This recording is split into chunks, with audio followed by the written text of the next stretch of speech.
नरकमा त्यहाँ दण्ड दिइरहनु पर्दैन, त्यहाँ पीडा दिइरहनु पर्दैन।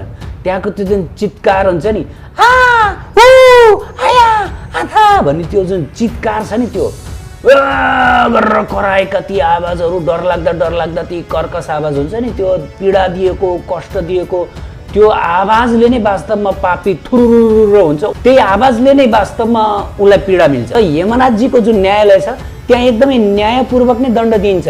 यो होइन कि अन्यायपूर्वक, उसलाई एकदमै कन्भिन्स गराएर दण्ड दिइन्छ। उसले गरेको एक कार्य त्यहाँ उसलाई भिजुअल देखाइन्छ।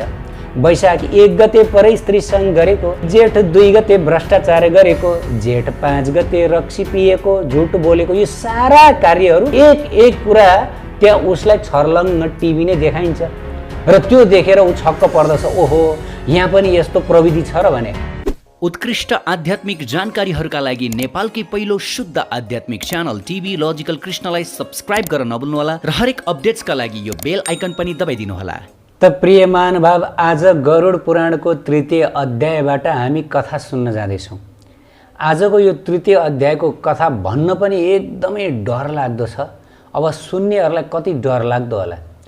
त्यसकारणले प्रिय भक्त महानुभाव, आजको यो कथा भन्ने क्रममा यदि हजुरहरूको मनमा भय, त्रास, डर उत्पन्न भएमा कृपया यो दासानुदासलाई क्षमा गराउनुहोला। मैले त केवल हजुरहरूलाई भगवत प्रेरणाले यो कथा सुनाउँदैछु, आफ्नो व्यक्तिगत इच्छाले सुनाउँदै छैन। यो कथा सुनेर तपाईँ हाम्रो मनमा भगवत भक्तिमा लाग्ने यो प्रेरणा प्राप्त होस्, भगवानले हामीहरूलाई कृपा गर्नुहोस्, हामीहरूको बुद्धि सप्रियोस् हो, यतिको लागि भनेर मात्र यो कथा हामीहरूले सुनाएका छौँ। त प्रिय भक्त भागवत, आज गरुड पुराणको 3य अध्यायको कथा रहेको छ। सबैजनाले कृपया एकदमै ध्यान दिएर सुन्नुहोला। गरुडजी फेरि सोध्नुहुन्छ, हे केशव, जो पापी जन यमलोकको बाटो गई यमलोक पुगेर कस्तो कस्तो यातना भोग्दछन् भनी बक्सियोस्। कस्ता पापीलाई कस्तो भोग गराइन्छ? श्रीहरि आज्ञा गर्नुहुन्छ, हे गरुड, आदि अन्त्यको नरक भोग्ने दुःख सुन्दैमा तिमी डराउँछौ। अब गरुडजी नै डराउनुहुन्छ अरे है। स्वयं श्रीहरिले भन्दै हुनुहुन्छ, अब पापीहरूले कस्तो कस्तो किसिमको दण्ड भोग्दछन् त्यो सुनेर तिमी नै डराउँछौ भनेर यहाँ भगवानले बताउँदै हुनुहुन्छ। हे गरुड, धेरै सहर यमुपुरीका वरिपरि छन्। यमको राज्य सहर 44 योजन लामो र चौडा भएको छ। 1 योजनमा लगभग 15 किलोमिटर हुन्छ। अब 44 योजनमा कति पर्दछ यहाँहरूले नै हिसाब गर्नु होला। 44 योजन लामो र फराकिलो छ भनेर यहाँ स्वयं श्रीहरि बताउँदै हुनुहुन्छ। हाहाकारले युक्त भएको देखि पापीहरू आफै पनि कराउँदछन्। वास्तवमा यमलोकमा, नरकमा त्यहाँ दण्ड दिइरहनु पर्दैन, त्यहाँ पीडा दिइरहनु पर्दैन। त्यहाँको त्यो जुन चित्कार हुन्छ नि, आ उ आया आथा भन्ने त्यो जुन चित्कार छ नि, त्यो गरेर कराएका ती आवाजहरू, डरलाग्दा ती कर्कश आवाज हुन्छ नि, त्यो पीडा दिएको, कष्ट दिएको त्यो आवाजले नै वास्तवमा पापी थुरुरुरु हुन्छ। उसैले त्यही आवाजले नै वास्तवमा उसलाई पीडा मिल्छ। यहाँ त्यही भन्नुभयो भगवानले। त्यहाँ हाहाकारले युक्त भएको देखि पापीहरू आफै पनि कराउँछन्, डराउँछन्। यमदूत कराएको पनि सुनिरहन्छन्। यमदूतहरूले पनि एकदमै कराएर ठुल्ठुलो गर्जन गरेर दण्ड दिइरहेका हुन्छन्। धर्मध्वज द्वारपाल सधैँ रहन्छन्। दूतले पापीको पाप भोग्दछन्। अर्थात् त्यहाँ स्वयं धर्मध्वज द्वारपाल हुन्छन् यमलोकको। कोही पनि बाहिर जान पाउँदैन, कोही पनि भाग्न पाउँदैन। किन भन्दा पापीहरू त्यहाँ दण्ड भोग्दाखेरि यसो आँखा छलेर भाग्न खोज्छन् रे, यसो लुक्न खोज्छन्, भाग्न खोज्छन्, तर त्यो सम्भव नै छैन। त्यहाँ कोही पनि लुक्न पनि सक्दैनन्, भाग्न पनि सक्दैनन्। जसरी यो संसारमा पनि जब जेलहरू हुन्छ नि, जेलको पर्खालहरू कति अग्लो अग्लो बनाइन्छ। किन? ताकि अपराधीहरू त्यहाँबाट नभागुन् भनेर, ननिस्कौन् भनेर अग्लो अग्लो पर्खाल बनाइन्छ र वरिपरि त्यो बङ्करमा आर्मीहरू बस्दछन्, बन्दुक 24 घण्टा बन्दुक ठड्याएर बस्दछन्। हो कि न? हामीले जेलमा देख्दछौँ। हो त्यसै गरी त्यहाँ पनि के भन्यो, द्वारपाल सधैँ रहन्छन् र ती द्वारपाल पनि एकदम शक्तिशाली धर्मध्वज हुन्छन्। दूतले पापीको पाप भन्दछन्। धर्मध्वज चित्रगुप्त कहाँ गएर ती पापीको कर्म बताउँछन्। चित्रगुप्तले पनि धर्मध्वजलाई पापीको शुभाशुभ बताउँदछन्। हे ताक्ष्य, जो मनुष्य महापाप गर्न सधैँ रत भएका छन् ती सबैको पाप पुण्य बढिया प्रकारले धर्मराज जान्दछन्। जाने तापनि धर्मराज चित्रगुप्तलाई सोद्धछन्। चित्रगुप्त पनि सर्वज्ञ छन्, तथापि श्रवणलाई सोद्धछन्। अब श्रवण भनेका को हुन् त? श्रवण भनेका ब्रह्माका पुत्र हुन्। ती नै लोकमा घुम्दछन्। ती कस्ता हुन्छन् भने टाढेबाट सुन्ने हुन्छन्। टाढेबाट सम्पूर्ण मनुष्यको कर्म जान्दछन्। श्रवणादि 7 ब्रह्माका पुत्र हुन्। तिनका स्त्रीहरू पनि सम्पूर्ण पृथ्वीका स्त्री आदिको कर्म एक एक गरेर जान्दछन्। अब यो श्रवण र श्रवणी भनेका को हुन् भन्दाखेरि उनीहरू भने ब्रह्माका पुत्रहरू र यमराजका दूतहरू हुन्। तर यी दूतहरू कस्ता किसिमका दूतहरू भन्दा यी दूतहरू यमराजले संसारमा छोड्नु भएको छ तिनै लोकमा, र यी दूतहरूले प्रत्येक स्त्री पुरुषले गरेको कार्यहरूको हिसाब किताब राख्ने गर्दछन्, नोट गर्ने गर्दछन्। अब श्रवणले चाहिँ पुरुषहरूले गरेको शुभाशुभ कर्मलाई नोट गरेर यमराजलाई गएर सुनाइदिन्छन्। अनि श्रवणीले चाहिँ के गर्दछन्? स्त्रीहरूको पाप कर्म पुण्य कर्म त्यसको हिसाब किताब राखेर यमराजलाई लगेर सुनाउँदछन्।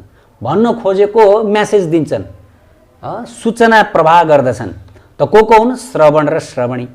श्रवणादि 7 ब्रह्माका पुत्र हुन्। तिनका स्त्रीहरू पनि सम्पूर्ण पृथ्वीका स्त्री आदिको कर्म एक एक गरेर जान्दछन्। मनुष्यले मन वचन वा लुकेर गरिएका शुभाशुभ कर्म तिनीहरूले सबै चित्रगुप्तलाई सुनाउँदछन्।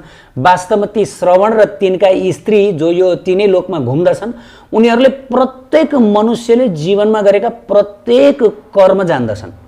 लुकी लुकीकन गरेको, जस्तै कसैले अरूको आँखा छलेर पाप कर्म गरेका हुन्छन् नि, कसैले देखेको छैन मलाई कसले नै देखाएको छ र भनेर यसरी लुकेर पाप कर्म गर्दछन्। त तिनीहरूको पाप कर्म पनि यी श्रवण र उनकी स्त्रीले जान्दछन् र प्रत्येक मनुष्यले गरेको पाप कर्म यिनीहरू जान्दछन्। जसरी हुन्छ नि सुपरमार्केटमा त्यतातिर सीसी क्यामेरा लगाइएको हुन्छ र प्रत्येक व्यक्तिले के गर्दछ त्यो सबै कुरा त्यो सीसी क्यामेराले रेकर्ड गरेर राख्दछ। हो त्यसै गरेर यो श्रवण र श्रवणकी स्त्रीले प्रत्येक मनुष्यले गरेको प्रत्येक शुभ कर्म अशुभ कर्मको रेकर्ड राख्दछन् र त्यो धर्मराजलाई गएर सुनाउँदछन्। धर्मराजका दूतले मनुष्यको कर्म मन वचन शरीरले जो गर्दछन् सम्पूर्ण कार्य तत्त्व जान्दछन्। यस्ता प्रकारको देवतामा मनुष्यको कर्म जान्ने शक्ति हुन्छ। यी पनि देवता नै हुन् तर विशिष्ट शक्ति छ। प्रत्येक मनुष्यको शुभ कर्म अशुभ कर्म जान्ने शक्ति छ। श्रवणादि मनुष्यको कर्म यथार्थ भनिदिन्छन्। ती सत्यवादी हुन्छन् र कहिले झुट कुरो बोल्दैनन्। ती श्रवण र उनकी पत्नीले यो संसारमा स्त्री पुरुषले गरेको जुनसुकै कर्म छ, पाप पुण्य कर्म जे जति छ सबै कुरो नलुकाइकन ए टु जेड एकदमै चलचित्र देखाए जसरी धर्मराजलाई गएर बताउँदछन्। हेर्नुहोस् है, तिनीहरू एकदम सत्यवादी हुन्छन्। तिनले पापीहरूको कर्म धर्मराजलाई बताउँदछन्। त्यस बखत पापी अति दुखी हुन जान्छन्। अब त्यो पापीले के गर्छ अरे भन्दाखेरि आफ्नो वकालत गर्न थाल्छ अरे। म त राम्रो काम गरेको छु, मैले छोरछोरीलाई यस प्रकार पढाएँ, मैले देश विदेश पठाएँ, मैले त राम्रै कर्म गरेको छु, मलाई किन यहाँ नरकमा ल्याउनु भयो भनेर अब उसले पनि त्यहाँ आफ्नो वकालत गर्न खोज्दो हो। आफू पानीमाथिको ओभानो बन्न खोज्दो हो, आफूलाई एकदमै धर्मी भनेर झुट बोल्दो हो। त त्यहाँ उसको केही चल्दैन। यमराजले तुरुन्त श्रवण र उसकी पत्नीलाई सोध्नुहुन्छ, हो त यो व्यक्तिले भनेको सही हो? हुन त यमराजलाई पनि थाहा हुन्छ, किनभने यमराजजीलाई श्रीकृष्णले एकदम धेरै शक्ति दिनुभएको छ। सम्पूर्ण मनुष्यको एक एक विवरण उहाँलाई थाहा हुन्छ। तर पनि श्रवण र उसकी पत्नीलाई किन सोध्नुहुन्छ भन्दाखेरि उसको लागि भोलि उसले ममाथि अन्याय भन्यो भनेर नसोचोस्। हुन्छ नि, ओहो ममाथि अन्याय भयो कि भन्ने लाग्न सक्छ कसैलाई। त यमराजजीको जुन न्यायालय छ त्यहाँ एकदमै न्यायपूर्वक नै दण्ड दिइन्छ। यो होइन कि अन्यायपूर्वक, उसलाई एकदमै कन्भिन्स गराएर दण्ड दिइन्छ। उसले गरेको एक एक कार्य त्यहाँ उसलाई भिजुअल देखाइन्छ। वैशाख 1 गते परै स्त्रीसँग गरेको, अनि जेठ 2 गते भ्रष्टाचार गरेको, जेठ 5 गते रक्सी पिएको, झुट बोलेको, यो सारा कार्यहरू एक एक कुरा त्यहाँ उसलाई छर्लङ्ग टिभी नै देखाइन्छ। र त्यो देखेर ऊ छक्क पर्दछ, ओहो यहाँ पनि यस्तो प्रविधि छ र भने। त्यहाँ तल पृथ्वी लोकमा मात्र हुन्थ्यो, यहाँ पनि यस्तो प्रविधि रहेछ भनेर ऊ एकदमै डराउँछ। अब उसले आफूले गरेको एक एक कर्म त्यहाँ उसले आफैले देखेपछि अब उसले आफूलाई थोरै धर्मी भनेर देखाउन सक्छ? सक्दैन नि। उसले गरेको एक एक कर्म त्यहाँ देख्दछ। अनि त्यसमा एकजनाले मात्र उसको सुराखी दिँदैनन्। त्यहाँ उसको सुराखी दिनलाई अब को हुन्छन् त्यो पनि जानिराखौँ।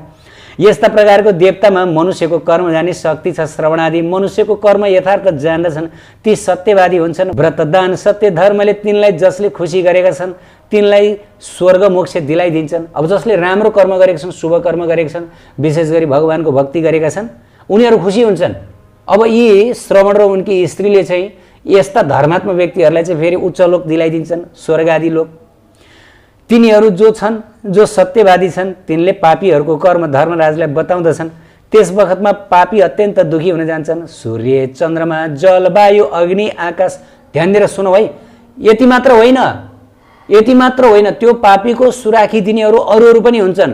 एक सूर्य, अर्को चन्द्रमा, अर्को जल, अर्को वायु, अर्को अग्नि, अर्को आकाश, अर्को भूमि, अर्को उसकै हृदय, अर्को यम, अर्को दिन, अर्को रात्रि, अर्को सन्ध्या गरेर 12 उसको हृदय भनेको परमात्मा, अन्तर्यामी परमात्मा जो श्रीकृष्णको एक रूप हो, उहाँ त भित्रै हुनुहुन्छ नि। अब उसले कसलाई ढाँट्न सक्छ भने, कसलाई ढाँट्न सक्छ? ल हेर्नुहोस् त, सूर्यलाई ढाँट्न सक्दैन, प्रकाश सबैतिर छ, सूर्यले सबैतिर हेरिरहनु भएको छ।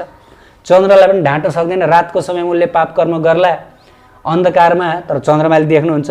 जलले पनि उसको सुराखी लगेर दिन्छ, वायुले लगेर दिन्छन्, अग्निले लगेर दिन्छन्, आकाश, भूमि अनि उनकै हृदयभित्र बस्नुभएका परमात्माले पनि उसको सुराखी, उसको एक एक रिकर्ड। हेर्नुहोस्, हामी सबैलाई ठग्न सक्छौँ, तर हाम्रो हृदयभित्र निवास गर्नुभएको कृष्णलाई ठग्न सक्दैनौँ।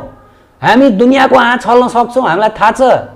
आज सारा संसारमा मानिसहरूले दुनियाँको आँखा छलेर अनेक किसिमका पाप कर्महरू, अनेक किसिमका दुष्कर्म गरिरहेका छन्। मैले उसलाई ठगेँ भनेर चाहिँ आँखा छलेर मान्छेले पाप कर्म गरिरहेका छन्। तर यथार्थमा हुनुपर्छ उसले उसैलाई ठगिरहेको छ।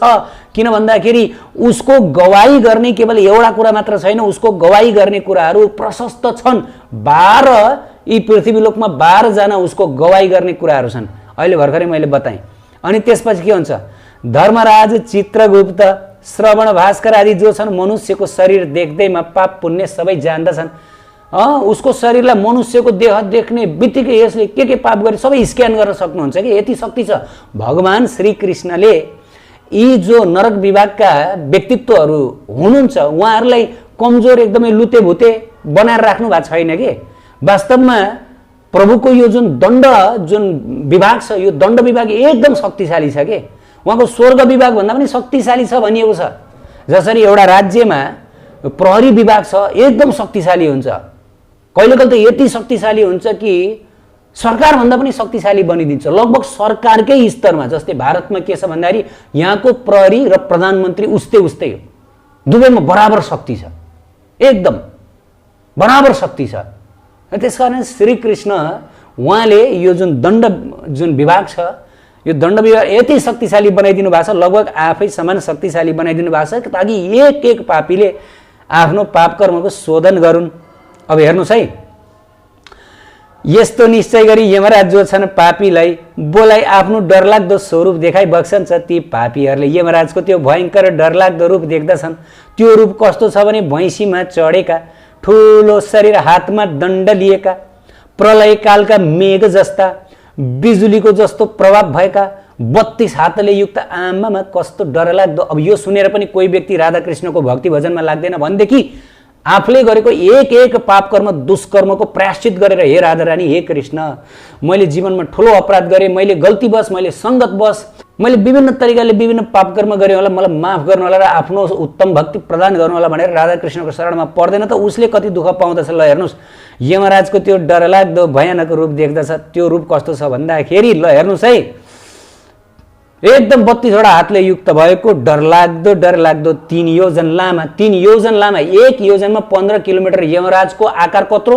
3 योजन लामो, सानो हो, 3 योजन लामो उहाँको आकार। यतै भनियो 3 योजन लामा, पोखरी जस्ता नेत्र भएका, उहाँको आँखा पोखरी जस्तो छ, कालो डरलाग्दो मुख, रातो नेत्र, लामो नासिका भएका यस्ता छन् यमराज। अब हेर्नुहोस् है, हुन त यमराजको सुन्दर रूप पनि छ। यमराज वास्तवमा राधाकृष्णका महान भक्त हुनुहुन्छ। भागवतजीमा बताउनु भएको छ उहाँले।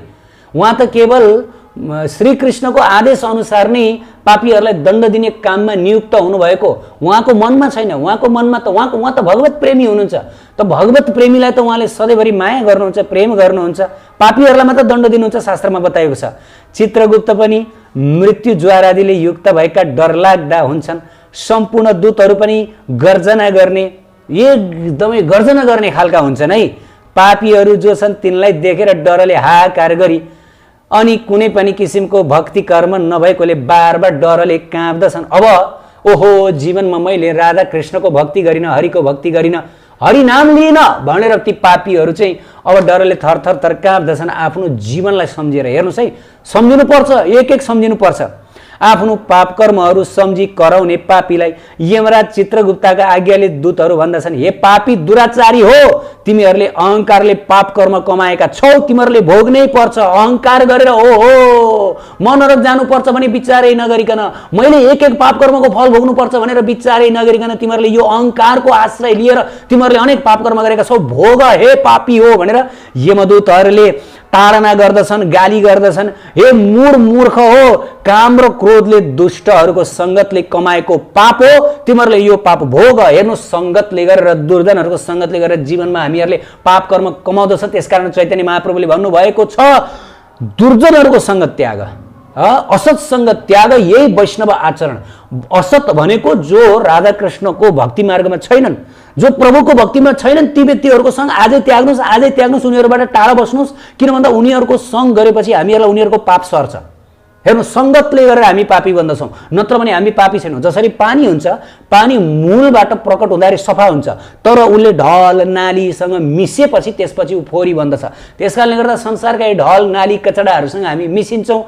सबै नास्तिकहरू छन्, भगवानलाई नमान्ने छन्, अब कुनै पनि कुरा मान्दैनन्। यस्ता किसिमका अज्ञानी मूर्ख पापी नास्तिकहरूको सङ्गत गरेपछि त्यही रङ हामीलाई चढ्दछ अनि हामी पनि त्यही भन्दछौँ, कहाँ छ र भगवान, स्वर्ग नर्क कसले देख्यो, राधा कृष्णको धाम कसले देख्यो, यस्ता सबै हावा कुरा हुन् भन्दै हामी हिँड्छौँ। र अनि जब भगवानको डर हुँदैन अनि यमराजजीको डर हुँदैन, त्यसपछि त अनेक किसिमको पाप कर्म गर्दछौँ। शास्त्रमा बताएको छ, जब डर हुँदैन मनुष्यले पाप कर्म गर्दछ, अपराध गर्दछ। कानुनको डर हुँदैन त जनताहरूले पाप कर्म अपराध गर्दछन्। त्यसैले डर छैन भनेदेखि मान्छेले जे पनि गर्दछ।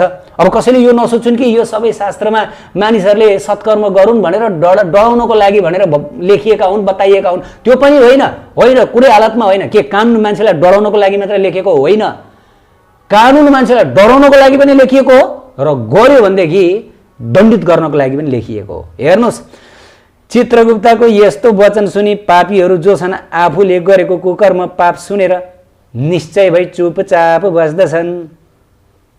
धर्मराजले पनि चोर जस्ता निश्चल भइरहने पापीहरूलाई देखि पापीको पापको यथोचित शान्तिका दूतहरूलाई आज्ञा गर्नुहुन्छ। अब धर्मराजले बताउनुहुन्छ, यी भलादमी भएर बसेका जो अब भलादमी बन्नु पर्यो नि त, आफूले गरेको एक एक पाप कर्म दुष्कर्मको त्यहाँ चाहिँ एकदमै भिडियो देखेपछि त्योभन्दा अगाडि पो उफ्रने, दादागिरी भन्ने, त्योभन्दा अगाडि म धर्मी हुँ, मैले धर्म गरेको छु भन्। तर त्यो अब सबै कुरा देखिसकेपछि थोरै उसले उफ्रन पाउँछ, शान्त भएर बस्छ। ल बर्बाद मेरो जीवन अब बर्बाद, मैले के भोग्ने हो भनेर बस्छ। अब यमराजजीले आदेश दिनुहुन्छ यमदूतहरूलाई, ल अब यी सबलाई लिएर जाऊ। अनि ती दयालेहीन भएका निर्दयी दूतहरू जो छन् पापीलाई ताडना गर्दै भन्दछन्, कुड्दै भन्दछन्, ल हिँड, घोर डरलाग्दो नरकमा हिँड, तुरुन्त अहिले हिँडिहाल। यमराजका आज्ञाले प्रचण्ड र चण्ड आदि दूतहरू जो छन्, विशेष गरी दुईजना दूतहरू हुन्छन्, यहाँबाट लाने दूतहरू अर्कै हुन् र त्यहाँ गएपछि अब ड्युटी चेन्ज हुन्छ, अर्का दुईजना दूतहरू हुन्छन्। चण्ड र प्रचण्ड नाम गरेका दुईजना यमदूतहरू छन्। यी दूतहरू यमराजको आदेश पाएर पासाले बाँधेर पापीलाई नरकतिर लैजान्छन्। त्यहाँ एक ठुलो वृक्ष छ। सो वृक्ष कस्तो छ भने 5 योजन फैलिएको र 1 योजन उच्चो अग्निको ज्वाला जस्तो छ, एकदमै रापिलो, एकदमै दन्तन्ती बलेको जस्तो छ। अनि ती पापीलाई त्यही वृक्षमा उधोमुख भनेको तलतिर मुन्टो गराएर मासतिर खुट्टो गराएर त्यसलाई झुन्ड्याएर राख्दछन् अनि झुन्ड्याएर मार कुट्दछन्, एकदमै नाङ्गे झार्ते, केही पनि लाउन दिँदैनन्। अब सोचो, जुन वृक्ष आगोले बनेको छ त्यसमा झुन्ड्याएर उसलाई राखेर त्यो पनि मुन्टो मुनतिर खुट्टो मासतिर, अब कति पीडा होला त्यसको बारेमा हामी यसो अलिकति इमेजिन पनि गरौँ। भोग तृष्णाले व्याकुल छन् तापनि यमदूतले कुटी मात्र रहन्छन्, उनीहरूलाई केही खान दिँदैनन्। यति भोग यति प्यास लाग्दछ तैपनि केही खान दिँदैनन्। कहाँ खान दिने, खान पाउँदैनन्। आश्रयले रहित भएका पापीहरू दूतसँग हात जोडी रोइ रोइ कराई आफ्नो अपराधको क्षमा गर्दछन्। हे हजुर, हे यमदूतहरू क्षमा गर्नुहोस्, ठुलो पाप भयो, ठुलो अपराध भयो, क्षमा गर्नुहोस् भन्दछन्। तर पनि यमदूतहरूले क्षमा गर्दैनन्। कहाँबाट क्षमा गर्दछ? अरे भाइ, निर्दयी हुन्छन् उनीहरू। दूतहरूले पापीलाई बारम्बार फलामको ठाडो, तोमर, मुसल, गदा आदिले मर्री गरी कुट्दछन्। कुटपिट भएकाले चेष्टाले रहित मूर्छित हुन्छन्। अब मूर्छित पनि हुन्छन्, बेहोस हुन्छन्। अब हेर्नुहोस्, किनभने शक्ति हुँदैन। अब कुट्दा बेहोस हुन्छन्। अनि मूर्छा भएका पापीलाई देखि दूत भन्दछन्, हे पापी, किन मूर्छा हुन्छस्? हे दुराचारी हो, हे दुष्टचित्त भएका हो, तिमीहरू तुरुन्त उठ। तिमीहरूले कुनै पनि धार्मिक कार्य गरेनौ, प्रभुको भक्ति गरेनौ, तिमीहरूले कुनै पनि किसिमको महान कार्य गरेका छैनौ। यमराजका चित्रगुप्तको ध्यान कहिले पनि गरेनौ। अर्थात् चित्रगुप्तले मेरो एक कर्मको हिसाब किताब राख्नु भएको छ भनेर तिमीहरूले कहिले पनि यो कुरामा ध्यान दिएनौ। यमराजजीको तिमीहरूले कहिले पनि ध्यान गरेनौ। ओहो, मैले जीवनमा एक कर्म गरेको छु, ती सम्पूर्ण पाप कर्मको विवरण यमराजजीलाई थाहा हुन्छ भनेर तिमीहरू दुष्टहरूले कहिले पनि सोचेनौ। त्यसकारणले गर्दा नाटक गर्छस्, उठ भनेर चाहिँ त्यो पापीलाई उठाउँदछन्। जबरजस्ती उठ्नै पर्छ। कहिले पनि तिमीहरू तीर्थ गरेनौ, जस्तै वृन्दावन धाम, मायापुर धाम, राधा कृष्णका, प्रभुका यी धामहरूको कहिले पनि तिमीहरूले दर्शन गरेनौ। न प्रभुको तिमीहरूले पूजा नै गर्यौ। गृहस्थ आश्रममा रहेर अरूलाई एक मुठीभरि पनि केही दिएनौ। धिक्कार छ तिमीहरूको जिन्दगी। न त साधु सन्तको सेवा गर्यौ, वैष्णवको नै सेवा गर्यौ। पापको फल मात्रै तिमीहरूले कमायो। अब यही फल भोग भोग। जे व्यक्तिले जे कमाउँछ त्यही खाने हो, जे कमाउँछ त्यही खाने हो। तैँले जीवनभर पाप कमाइस्, अब तैँले यही फल खाने हो, खा। धर्मले हीन भएकालाई अशुभको ताडना गर्दछौँ अथवा अशुभले कुट्दछौँ। अपराध क्षमा गर्ने आफै हरि मात्र हुनुहुन्छ। केवल श्रीकृष्णले मात्रै क्षमा गर्नुहुन्छ। हामी क्षमा गर्नेवाला होइनौँ। हामी त क्रूर हौँ। हामी त भगवानको आज्ञाले अपराधीलाई दण्ड मात्र दिन्छौँ। यस्तो भन्दै दयाले रहित भएका दूतहरूले ताडना गर्दै मर्नी गरी कुट्दै अग्निका ज्वालामा लगी पापीमाथि गिराउँदछन्। अग्निको ज्वालै गिराइदिन्छन् उनीहरूलाई। भनिन्छ नि त्यो पापीको देहमा, त्यसको देहमा त्यो दन्तन्ती बलेको आगोको जुन चोप छ त्यो चोप लगाएर खनाइदिन्छन्। गिराउनाले पापीको शरीर टुक्रा टुक्रा हुन्छ। तल गिरेका पापीलाई कुकुर आदिले खान्छन्, चाड्छन्। कष्टले ती रुन जान्छन्, तर पनि तिनीहरू मर्दैनन्। तिनीहरूको शरीर जुन टुक्रा भएको शरीर फेरि जोडिन्छ। पापीहरूले मुख बाई रुँदा मुखमा मैलो र धुलो हालिदिन्छ। ल हेर्नुहोस् त कस्तो निर्दय पापीहरू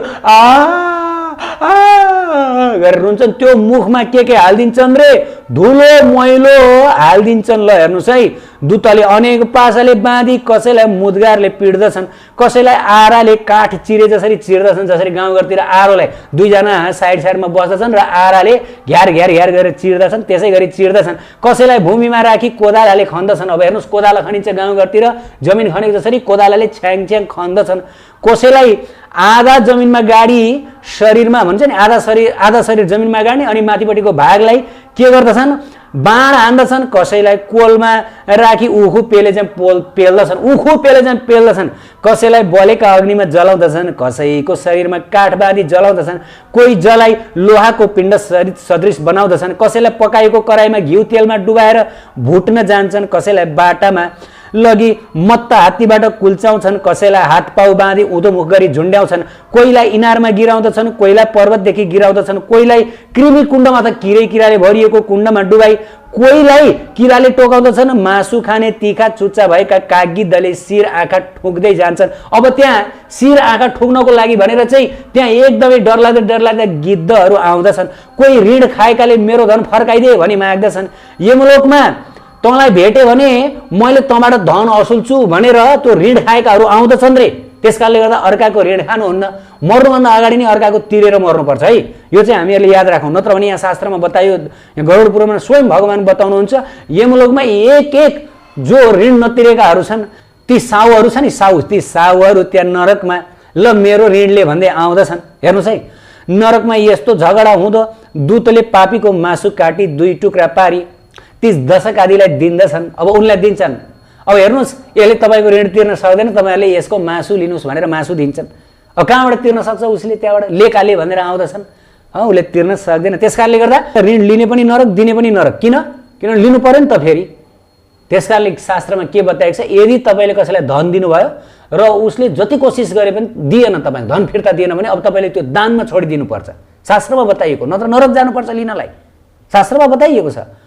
यसले दिएन, यसले खायो, अब मनमा केही नराखिकन केही नभनिकन र यसलाई मैले दान, अब यो दुखी गरिब मैले उसलाई दान दिएँ, हे प्रभु अब यो धन जुन मैले उसलाई दिएँ अब मलाई यो चाहिँदैन, किनभने जति गरे पनि जब पाइँदैन भनेदेखि यस प्रकार बक्सिस गरिदिनु पर्छ अरे, नत्र नरक जानुपर्छ। शास्त्रमा त्यही बताइयो।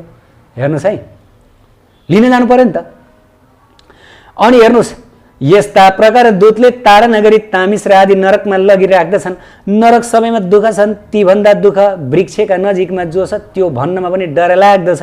हे गरुड 84 लाख नरकहरू छन्, नरक 1 लाख मात्र होइन, 84 लाख, जहाँ 84 लाख योनिहरू छन् त्यसै गरी 84 लाख नरक छन्। तीमध्ये 21 प्रमुख नरकहरू छन्।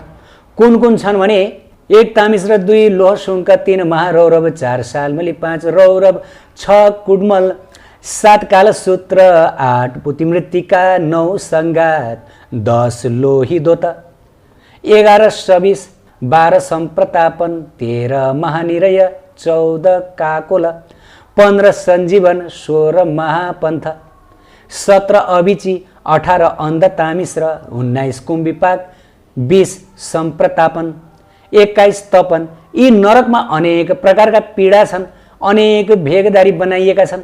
ती नरकमा दूतहरू अधिष्ठाता छन्।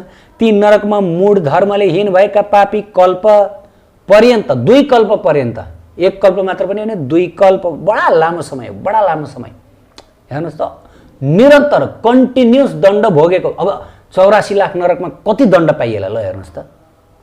पापीहरूले 2 कल्प पर्यन्त बडा दुःखले यातना भोग्दछन्। त्यसकारणले हे प्रभु, यो मानव जीवन पाएका छौँ, यो मानव जीवन ढल्नुभन्दा अगाडि नै हरे कृष्ण महामन्त्रको जप गरौँ, कीर्तन गरौँ, राधा रानीको चरणमा परौँ, युगल सरकारको भजन गरौँ, आफ्नो जीवन पाप कर्मले रहित भएर यो मांस आदि खान छोडिदिउँ, अन्य जीवहरूलाई दुःख दिन छोडिदिउँ, आजको दिनबाट पापीहरूको सङ्गत गर्न छोडिदिउँ, नत्र त यस्ता दुःख पाइन्छ। पत्याउँदैनन् फेरि आजका मूढहरू, शास्त्रको कुरो पत्याउँदैनन्, एक एक कुरा प्रमाणित हुँदै गइरहेछ, शास्त्रका कुराहरू मेरो आँखाले देख्न सकेन भनेर पत्याउँदैनन्, भन्दछन् तैँले देखेर आइस नरक, तैँले देखेर आइस भन्दछन्। मानव उनीहरूले चाहिँ देखेरै आए जस्तो गर्दछन्, उनीहरूले देखेर आए र शास्त्र पढ्नेहरूले, शास्त्र लेख्नेहरूले चाहिँ नदेखेको जस्तो गर्दछन्। अब यस्ता मूढहरू छन्। किन भन्दा यो मूढता कहाँबाट? यो मूढता भनेको अहङ्कारबाट आयो। पहिले यमदूतहरूले भने अहङ्कार बस्नाले पाप कर्म गरिस् भोग। अब हेर्नुहोस् है, जो तामिस र अन्ध तामिस र रौरव आदि नरक छन्, तिनमा पापी पुरुष अथवा स्त्रीहरू परस्पर कमाएको कर्म भोग्दछन्।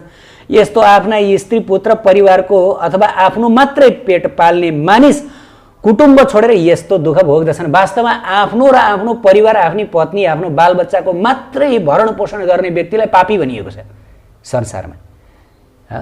किन? किन भन्दा आफ्नो शरीरका विस्तारहरू, जो पत्नी बालबच्चा, उनीहरूलाई आफ्नै शरीर मानिएको छ। पत्नीलाई अर्धाङ्गिनी भनिएको छ। पत्नीको सेवा गर्नु भनेको आफ्नै शरीरको सेवा गर्नु। पत्नीको सेवा भने आफ्नै शरीरको सेवा, यो कुनै अरूको सेवा होइन, परोपकारमा गनिँदैन। पुत्र पुत्रीहरूको सेवा गर्नु भने आफ्नै शरीरको सेवा हो। किन? किनभने उनीहरू पनि आफ्नै शरीरका एक्सपान्सनहरू हुन्। र जबसम्म व्यक्तिले आफ्नो शरीरको, आफ्नो पेटको, आफ्नो जिब्रोको मात्र सेवा गर्दछ, आफ्नो पेट, आफ्नो जिब्रोलाई मात्र सन्तुष्ट राख्दछ भने त्यो व्यक्ति पापी हुन्छ, त्यो व्यक्ति नरक जान्छ। शास्त्रमा बताएको छ व्यक्तिले परोपकार गर्नुपर्छ, व्यक्तिले साधु सन्तहरूको सेवा गर्नुपर्दछ, वैष्णवहरूको सेवा गर्नुपर्दछ। त अन्यको सेवा, जो भगवत भक्तहरूको जब व्यक्तिले सेवा गर्दछन्, यस प्रकार भगवान प्रसन्न हुनुहुन्छ र उनीहरूको उद्धार गर्नुहुन्छ, आफ्नो धाम प्रदान गर्नुहुन्छ। केवल आफ्नो शरीरलाई मात्र खुवाउने पिलाउने व्यक्तिलाई त सिधै नरकमा लिएर गइन्छ। यहाँ त्यही भनियो। त्यसकारणले गर्दा कहिले पनि आफू र आफ्नो परिवारको लागि मात्रै कमाउनु भनेर पागल नबन्नुहोस्। भगवत भक्त साधु सन्तहरूको सेवा गर्नुहोस्, भगवानको सेवा गर्नुहोस्। यसैले नै जीवनमा हामीहरूलाई सिद्धि प्रदान गर्दछ। ठिक छ, आफ्नो परिवारको पनि हेरचाह गर्ने नगर्ने होइन, त्यो भनेको आफ्नै शरीरको हेरचाह हो। हेर्नुहोस् है, शरीर छोडी एकै जीव मात्र यमलोकका बाटामा धर्म मात्र सहाय हुन्छ भनियो। व्यक्तिले जीवनमा भक्ति गरेको छ, नाम जप गरेको छ, प्रभुको सेवा गरेको छ भने त्यसले मात्र सहायता गर्दछ, अरू केहीले सहायता गर्दैन। केहीले सहायता गर्दैन। अरे जतिसुकै युरोप अमेरिका धाउ, जतिसुकै डक्टर बढ, जतिसुकै पिएचडी बन्यो, जतिसुकै छोरछोरीलाई राम्रा राम्रा लुगा लगाइदियो, जतिसुकै पत्नीलाई क्रिम पाउडर घसिदियो, बचाउनेवाला छैन, केही बचाउनेवाला छैन, केही बचाउनेवाला छैन। भूत प्राणीलाई द्रोह गरेर बाटामा सुख हुँदैन। त्यो कुटुम्ब पोषण गरेको पाप ईश्वरले पुर्याएको आतुर भएर भोग्दछ। केवल कुटुम्बको मात्र भरण पोषण गर्ने व्यक्तिलाई पापी भनियो र त्यसको भोग उसले आतुर भएर भोग्नुपर्छ। जस्तै द्रव्यादि प्राप्त हुँदा जन खुसी हुन्छन्। केवल अधर्मले कुटुम्ब पोषण गरेको छ भने जीव जो छ अन्ध तमिस र नरकमा दुःख भोग्दछन्। मनुष्य जो छन् यी कहेका नरकमा क्रमैले दुःख भोग गरी शुद्ध भएर फेरि मनुष्य जन्मलाई ग्रहण गर्दछन्। यस प्रकार श्री गरुड पुराण अन्तर्गत अध्याय 3 को आजको कथा समाप्त भएको छ। जय जय श्री राधे। हरे कृष्ण कृष्ण कृष्ण हरे हरे, हरे राम राम राम हरे हरे। त प्रिय भक्त भागवत, आजको यो प्रसङ्ग अत्यन्त डरलाग्दो, कहाली लाग्दो। हेर्नुहोस् त, हाम्रो कोही पनि छैनन् संसारमा आफ्नो शक्ति, आफ्नो बल, आफ्नो पद, आफ्नो पावर, यसको आडमा हामी कति पाप कर्म गर्छौँ होइन त। आमामामा कति अहङ्कार भएर कति मै भगवान्, म यो संसारको राजा, कसैले पनि यो विचार गर्दैन नि म मर्नुपर्छ र मेरो एक एक कर्मको विवरण पुगिसकेको छ भनेर कसैले पनि ठान्दैनन्। हेर्नुहोस् है, सबभन्दा ठुलो दुर्भाग्य यो, कसैले पनि ठान्दैनन्। तर हेर्नुहोस्, हाम्रो एक एक कर्मको चियो भइरहेको हुन्छ, एक एक कर्मको सुराखी पुगिसकेको छ। सिआइडी भन्छ नि, सिआइडी को हुन्? सिआइडी श्रवण र उनकी पत्नी, अनि साथसाथमा 12 वटा कुराहरू साक्षी बनेर बस्दछन्। र यमराजी स्वयं पनि जान्नुहुन्छ, चित्रगुप्त स्वयं पनि जान्नुहुन्छ, भनेको त्यहाँ प्रशस्त विवरण हुन्छ हामीले जीवनभर गरेका एक एक कर्मको। एउटा कुरो पनि छोडिदिएन कि, एक एक सेकेन्डमा गरेको कर्मको त्यहाँ चाहिँ विवरण पुगिसकेको हुन्छ। कस्तो टेक्नोलोजी होला त्यो, टेक्नोलोजी विचार गरौँ न। यही संसारमा त मनुष्यले कस्तो कस्तो टेक्नोलोजी चाइनामा जानुहुन्छ भने प्रत्येक व्यक्तिलाई थाहा हुँदैन। प्रत्येक व्यक्तिको विवरण सरकारलाई थाहा भइसक्छ। बाटोमा हिँड्दा के गरेको, घरमा के गरेको, त्यस्तो किसिमको क्यामेराहरू छोड्या। जबकि एउटा देश अनि भौतिक जगत एउटा सामान्य देशले चाहिँ यस्तो किसिमको प्रविधिमा प्रगति गर्न सक्छ। अब कृष्णबाट शक्ति प्रदत्त भगवानको दण्ड विभाग कति शक्तिशाली होला। त्यसकारण एउटा मुड नबनाऊ, नास्तिकहरूको विचारको पछाडि नलागौँ। शास्त्रले भनेको कुरा कहिले पनि गलत हुँदैन। केही व्यक्तिहरू आए गरुड पुराणले भनेको कुरा हावादारी छ भन्दै, वास्तवमा गरुड पुराणले भनेको कुरा हावादारी होइन, तिम्रो विचार हावादारी छ। चोरले सधैँ अरूलाई चोर देख्दछ। सम्पूर्ण शास्त्रले भनेका कुराहरू एक एक गरी प्रमाणित हुँदैछन्। योग शास्त्रले भनेको कुरा प्रमाणित छ, आयुर्वेद शास्त्रले भनेको कुरा प्रमाणित छ, गीताले भनेको कुरो प्रमाणित हुँदै आइरहेछ भने किन यी शास्त्रले भनेको कुरा प्रमाणित हुँदैन? तपाईँ हाम्रो आँखाले देखेनौ भन्दैमा प्रमाणित नहुने हो? तपाईँ हाम्रो आँखाले त केही पनि देख्दैन, राति अन्धकारमा केही पनि देख्दैन हो। त्यसकारणले गर्दा यस्ता किसिमका धूर्त वैज्ञानिकहरू जसले आफ्नो आँखाले देखेन भन्दैमा त्यो कुरा छैन भन्दछन्, यस्ता धूर्त वैज्ञानिकहरूको अनुसन्धानको पछाडि लाग्नुहुन्न। वैज्ञानिकहरू नरक जान्छन् भनेर प्रभुपादजी कृष्ण भावनाका प्रचारक, अन्तर्राष्ट्रिय कृष्ण भावनामृतका संस्थापकले पनि बताउनु भएको छ। किन भन्दा उनीहरू भगवान मान्दैनन्, उनीहरू भगवानको विधिमा विश्वास गर्दैनन्। त यस्तालाई नरकमा लिएर गइन्छ। त्यसकारणले गर्दा शास्त्रमा जे बताएको छ, महापुरुषद्वारा जे बताएको छ, साक्षात् हरिको वचन हो, यो खेर जाँदैन। यसलाई एकदमै विश्वास गरेर, एकदम आँखा चिम्लेर विश्वास गरेर जीवनमा बचेर हिँड्नुपर्छ, भगवत भक्ति गर्नुपर्छ, तब मात्र कल्याण हुन्छ। जय जय श्री राधे। उत्कृष्ट आध्यात्मिक जानकारीहरूका लागि नेपालकै पहिलो शुद्ध आध्यात्मिक च्यानल टिभी लजिकल कृष्णलाई सब्स्क्राइब गर्न नभुल्नुहोला र हरेक अपडेट्सका लागि यो बेल आइकन पनि दबाइदिनुहोला।